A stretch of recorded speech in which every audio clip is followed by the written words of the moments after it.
Hello everyone, before moving forward with Plato I would like to revise you part one में जहाँ पे हमने philosopher king के बारे में थोड़ी सी जानकारी ली थी। Now we are actually going to talk about कि किस तरीके से जो प्लेटो के आइडियाज थे वो सोक्रेटिस से इंस्पायर्ड थे।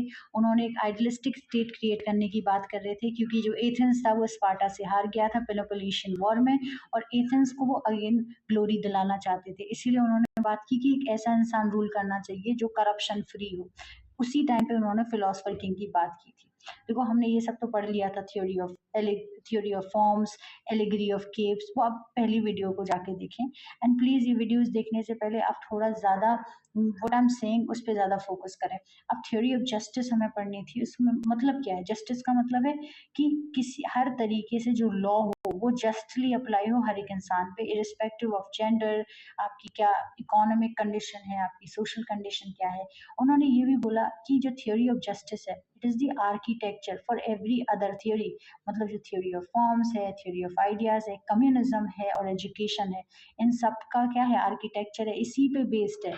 अब क्या है थ्योरी ऑफ जस्टिस में? उन्होंने बोला सबका भला होना चाहिए, राइट। अब सेफिलस थे, वो पहले ऐसे इंसान थे जिन्होंने बोला था अगर आप अपनी ड्यूटी कर रहे हो पूरी अच्छी तरीके से, if you are fulfilling your duty and you are paying your dues, मतलब आप जस्टिस की तरफ बढ़ रहे हो।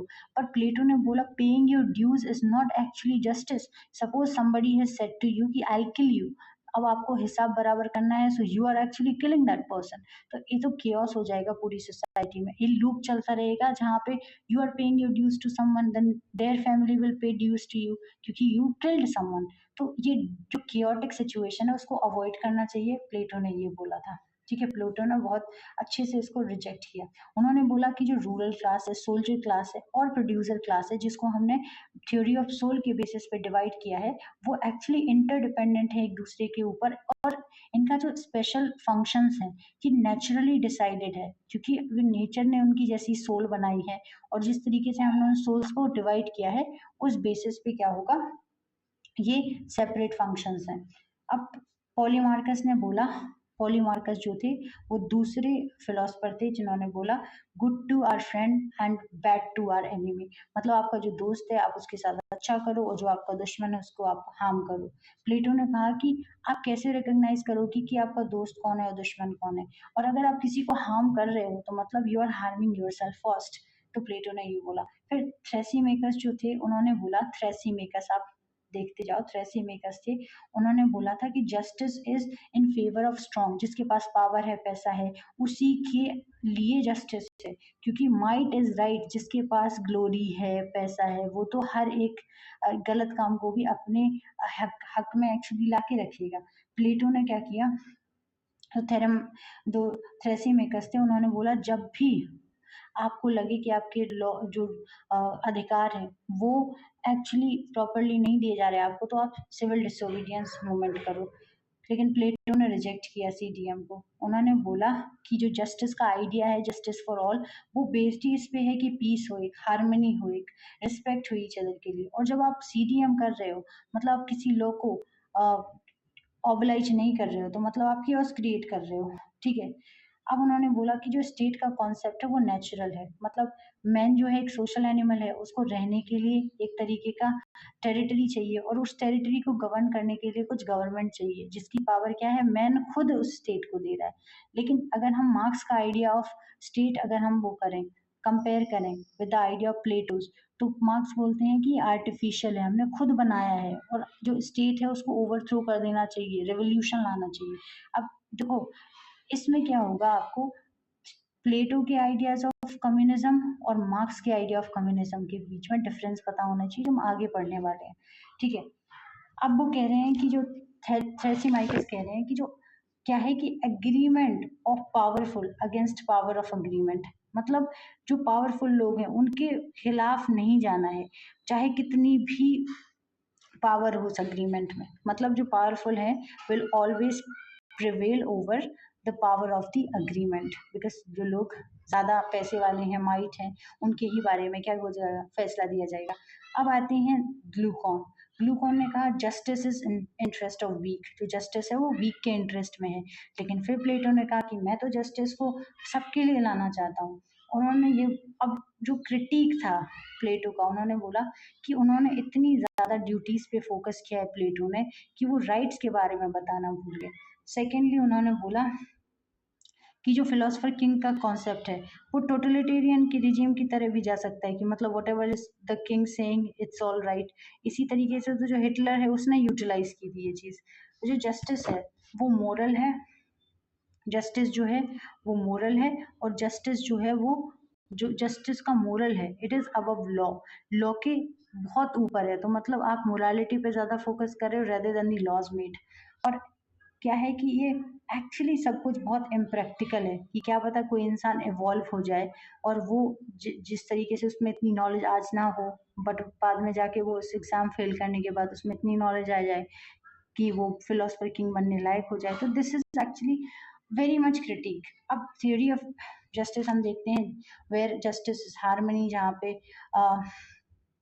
अपना काम सब कर रहे हैं विदाउट इंटरफेरेंस, मतलब फंक्शनल स्पेशलाइजेशन होगा। अब डिवीजन ऑफ लेबर हो रहा है based on the natural abilities, जहाँ पे उन्होंने बोला नेचुरल इनइक्वालिटी बोला, ठीक है, जो सोल का कॉन्सेप्ट था। जो फिलोसफर किंग है वो वाइज होगी, जो गार्डियन क्लास जो होगी वो प्रोटेक्ट करेंगे, जो प्रोड्यूसर क्लास जो होगी वो आर्टिशंस, जिनकी जो सोल है वो एपेटाइट से भरी हुई है। तो ये थ्योरी ऑफ जस्टिस में दिया गया था। जस्टिस वो है जहाँ पे हर एक क्लास अपना फंक्शन कर रही है और किसी भी फंक्शन में इंटरफेरेंस नहीं कर रही है, और harmony is in the individual and in the state, ये उसका रिजल्ट होगा। अब हम आते हैं थ्योरी ऑफ एजुकेशन पे। देखो थ्योरी ऑफ एजुकेशन पे उन्होंने बोला कि जो एथेंस है वो बहुत क्यों हारा। उन्होंने थोड़ा एनालाइज करना चाहा कि एथेंस वर्सेस स्पार्टा में ये क्यों हारा। तो एथेंस जो था वो लिटरेचर पे फोकस करता था, लॉजिक पे, फिलोसफी पे, मैथ्स पे, ठीक है, और प्राइवेट एजुकेशन थी। लेकिन जो स्पार्टा था वो फिजिकल एजुकेशन पे, मिलिट्री पे और गवर्नमेंट एजुकेशन थी, और access to education for all in Sparta even women. तो उन्होंने क्या किया कि हम क्या करेंगे कि हम ये सारे सब्जेक्ट तो पढ़ाएंगे, लिटरेचर, लॉजिक, फिलोसफी, बाकी जो स्पार्टा में सब्जेक्ट्स पढ़ाए जाते थे जैसे फिजिकल एजुकेशन, मिलिट्री, गवर्न और एजुकेशन फॉर ऑल, वो हम लेके आएंगे ताकि जो प्रॉब्लम ऑफ करप्शन हो, प्रॉब्लम ऑफ इग्नोरेंस हो, वो सॉल्व हो सके। तो उन्होंने क्या किया, जो 0 to 6 ईयर्स थे उनको ट्रेन किया प्राइमरी मतलब मोरल वैल्यूज में, ठीक है, 0 to 6। फिर मतलब आपका माइंड तो ट्रेन होना चाहिए। फिर 6 to 18 ईयर्स के जो बच्चे थे उनको हर सब्जेक्ट में ट्रेन किया। फिर एक स्क्रीनिंग टेस्ट होगा। फिर 18 से जो 20 ईयर्स तक का था it was for the military education. यहाँ पे 30 लिखा है बट ये 20 था, जहाँ पे क्या है मिलिट्री एजुकेशन दी जाएगी। फिर आपका स्क्रीनिंग टेस्ट होगा, ठीक है, और फिर आपका क्या होगा 20 से 35 के बीच में आपका एक फिर से क्या होगा एजुकेशन दी जाएगी। एंड जो 35 से 50 ईयर्स के हैं उन्हें जो पब्लिक सर्विस और प्रैक्टिकल ट्रेनिंग में एजुकेशन दी जाएगी। 50 प्लस के जो होंगे वो बेस्ट सूटेड होंगे फॉर द रूल, राइट। तो उन्होंने इस चीज़ की बात की, और उन्होंने बोला कि जो ये बहुत नॉलेजेबल लोग हैं वो क्या करेंगे, इनमें इतनी नॉलेज आ जाएगी कि हम इन्हें फिलोसफर किंग का टाइटल दे देंगे। अब पता कैसे चलेगा ये लोग कि फिलोसफर किंग बनने लायक है कि नहीं, क्या पता बाद में जाके करप्ट हो जाए। तो प्लेटो ने बोला क्योंकि ये नॉलेज पे इतने इंक्लाइंड है तो स्टेट इन्हें बोल रहा है कि प्लीज आओ और हमें गवर्न करो। तो मतलब वो खुद अपने आप से नहीं आ रहे हैं, उन्हें खुद के लिए पावर का अट्रैक्शन नहीं है, बल्कि क्योंकि स्टेट फोर्स कर रहा है इसीलिए वो आके क्या कर रहे हैं, पावर को होल्ड कर रहे हैं। लेकिन क्रिटिक ये था कि इस थ्योरी में यार इंडिविजुअल चॉइसेस तो है ही नहीं, जो सबने बोल दिया आपने वही फॉलो कर लिया, ठीक है। तो इसके बारे में बहुत ज्यादा क्रिटिक है। सेकंड चीज उन्होंने बोला इतनी कॉस्टली एजुकेशन है, अब 50 प्लस इंसान को आप फिर भी एजुकेशन दिला रहे हो तो बर्डन कौन देगा, उसका स्टेट स्ट्रक्चर ही भरेगा ना।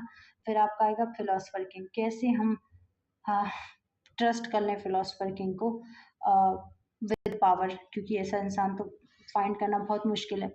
फिर उन्होंने बात करी थी क्या, communism of wifes and property, यहाँ पे प्रॉपर्टी लिख लेना। अब उन्होंने बोला कि जो कम्युनिज्म है मतलब हर चीज जो है उसकी कॉमन ओनरशिप होनी चाहिए, प्राइवेट ओनरशिप नहीं होनी चाहिए। और क्या होना चाहिए, जो रूलिंग क्लास और सोल्जर क्लास के लिए था, ये प्रोड्यूसर क्लास के लिए नहीं था, ठीक है। अब क्या है कि कम्युनिज्म ऑफ वाइफ्स, उन्होंने बोला था कि जो रूलिंग क्लास है, मतलब जो फिलोसफर किंग है और सोल्जर्स है, केवल उनके लिए है, क्योंकि ये स्टेट के लिए काम कर रहे हैं जहाँ पे सबसे ज्यादा करप्शन होने के चांसेस है। प्रोड्यूसर क्लास पे इसलिए एप्लीकेबल नहीं थी कि जो प्रोड्यूसर्स हैं वो अगर एपेटाइट नहीं होगी, उनके लिए कोई मोटिवेशन नहीं होगा, तो वो तो कुछ करेंगे ही नहीं ना। और ये लोग जो सिक्योरिटी है और स्टेट के पॉलिटिकल फंक्शंस है उससे बहुत दूर है, इसीलिए उनको इसमें इंक्लूड नहीं हुआ किया गया। ठीक है। उन्होंने बोला कॉमन ओनरशिप ऑफ प्रॉपर्टी, मतलब आपकी जो ओनरशिप है प्रॉपर्टी की वो क्या होगी, कॉमन होगी। दूसरा कम्युनिज्म ऑफ वाइफ, मतलब जो क्या होगा कि कोई मैरिज वैरिज नहीं होगी। ठीक है। यहाँ पे प्रोड्यूसर जो होगा, प्रोड्यूसर कर सकते हैं मैरिज, क्योंकि उनको मोटिवेशन चाहिए होगा काम करने के लिए। अब यहाँ पे आपका कोई रियल फादर नहीं होगा, जो बच्चे पैदा होंगे it will be the property of state. और जब किसी को पता ही नहीं होगा that who is my child, तो कोई करप्शन भी नहीं करेगा, क्योंकि मेजर सोर्स ऑफ करप्शन या कहाँ क्यों करप्शन करते हैं लोग, इट्स फॉर देयर फैमिलीज। तो उन्होंने ये बात की। तो स्टेट जो है वो क्या करेगा, जो स्टेट होगा वो क्या करेगा, एबलिस्ट मैन और एबलिस्ट वुमेन के फिजिकल रिलेशनशिप वही डिसाइड करेंगे, अपनी मर्जी से नहीं होगा। और जो वुमेन है उसका एक ही फंक्शन होगा, is to produce baby. And इसमें क्या होगा, और जो बेस्ट ब्रीड के चिल्ड्रन प्रोड्यूस होंगे वो क्या करेंगे, उनको वही एजुकेशन वगैरह दी जाएगी। वुमेन अपनी ड्यूटी फॉलो करेंगी to produce the children, and child के बर्थ के बाद वो बच्चा होगा वो स्टेट को दे दिया जाएगा। पर इसका एक क्रिटिसिज्म था कि everyone's child is nobody's baby. अब सभी बच्चे सब स्टेट के बच्चे हैं, तो करप्शन का कोई चांस नहीं है, किसी को पता ही नहीं है कि मेरा बेबी कौन सा है। क्रिटिसिज्म ये था कि everyone's property is no one's property. Plato ने बोला था सबकी प्रॉपर्टी किसी की प्रॉपर्टी नहीं है। और प्रॉपर्टी हैज मोटिवेशनल वैल्यू, अगर आपको पता चलेगा कि यार अगर मैं ये करूंगा तो मुझे ये रिजल्ट मिलेगा, तो आप उसको और अच्छे से करोगे। दूसरी चीज उन्होंने बोला कि जो फैमिली नाम की चीज है ना, वो केवल आपके लिए ना ही केवल बेबी प्रोड्यूस करने के लिए है या करप्शन करने के लिए, बल्कि ये आपको इमोशनल सपोर्ट देती है, ये केओस से बचाती है, आपको एक सोशल सपोर्ट मिलता है। अब कम्युनिज्म ऑफ मार्क्स और कम्युनिज्म ऑफ प्लेटो कैसे डिफरेंस है, इसको हम पता करके रैप अप करेंगे ये टॉपिक। देखो कम्युनिज्म ऑफ मार्क्स जो था वो मटेरियलिस्टिक चीजों पे बिलीव करता था, बाकी जो प्लेटो का कम्युनिज्म था वो आइडियलिस्टिक था। ठीक है। तीन क्लासेस में डिवाइड किया था प्लेटो ने, which were rural class, soldier class and producers. Marx ने जो था वो कैपिटलिस्ट और वर्किंग क्लास में डिवाइड किया था, जहाँ पे जो कैपिटलिस्ट क्लास है वो वर्किंग क्लास को क्या करे, एक्सप्लॉइट कर रही है। फिर मार्क्स ने क्या किया था कि क्लास को जो होना चाहिए वो अबॉलिश कर देना चाहिए, स्टेट को ओवरथ्रो कर देना चाहिए। पर कम्युनिज्म ऑफ प्लेटो में बोला गया कि जो क्लास है वो मेंटेन रहनी चाहिए, तभी तो फिलोसफर किंग आएंगे। फिर उन्होंने बोला कि जो वर्च्यू है, गुडनेस ऑफ स्टेट, किसने, प्लेटो ने। लेकिन मार्क्स ने बोला over through the state through violent revolution. और उन्होंने बोला था कि ये जो इकोनॉमिक सोल्यूशन है पॉलिटिकल प्रॉब्लम का, किसने बोला था, प्लेटो ने, कम्युनिज्म में, कि आप अगर किसी को प्रॉपर्टी नहीं दोगे तो करप्शन नहीं होगा। लेकिन मार्क्स ने बोला कि ये इकोनॉमिक पॉलिटिकल सोल्यूशन है इकोनॉमिक प्रॉब्लम का। पॉलिटिकल सोल्यूशन क्या है इकोनॉमिक प्रॉब्लम का, कि जो एक्सप्लॉइटेशन हो रहा है by the capitalist against the worker class, वो आप हटा सकते हो। और आपने ये भी सुना होगा कि जो कम्युनिज्म ऑफ प्लेटो था वो एंशंट है, और मार्क्स का जो है वो बहुत मॉडर्न कॉन्सेप्ट है। Ruling class and soldier class he included थी ये कम्युनिज्म में। बाकी मार्क्स का कम्युनिज्म बोलता था कम्युनिज्म फॉर ऑल। और कम्युनिज्म इट्स नेचुरल, प्लेटो ने बोला एक नेचुरल चीज है स्टेट, लेकिन मार्क्स ने बोला ये आर्टिफिशियल चीज है। वो भी क्यों, क्योंकि जो बड़े लोग हैं वो नीचे वर्कर क्लास को दबाना चाह रहे हैं, इसीलिए कम लेके आया जा रहा है। So please remember all this and this is it. और हम लास्ट में पढ़ेंगे फिलोसफर किंग का concept, that would be the third video. Thank you so much, keep watching.